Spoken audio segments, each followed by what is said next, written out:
at you? Or? To the camera, please. Okay. So I was asked, what do you need if you're starting a lab in a government? What makes it most likely that it will succeed? We've looked at now dozens, perhaps even hundreds of different kinds of lab around the world, some in federal, national governments, some in states, some in cities.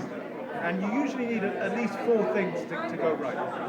So one is authority, the backing from the leadership, political leadership, administrative leadership, who really signal that they care, that this matters, this is part of their program to make it succeed. You then need the right people.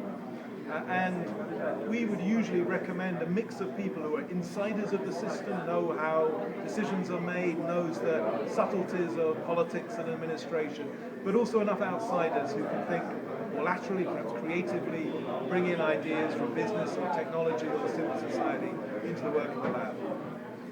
You then need to find the right tasks.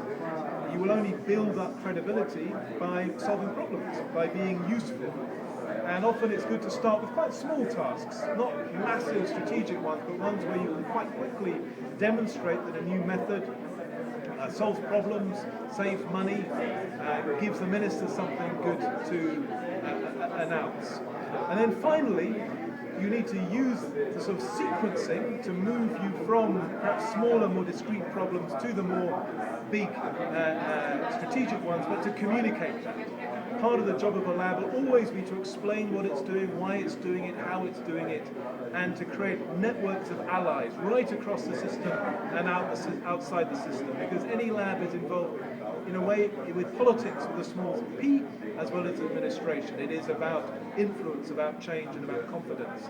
But a final point is, the lesson from around the world is many of these labs are succeeding, they are becoming stronger, more and more mayors, ministers, prime ministers and presidents want labs to help inject more dynamism, more creativity into the job of government, and ultimately to create more value for the public.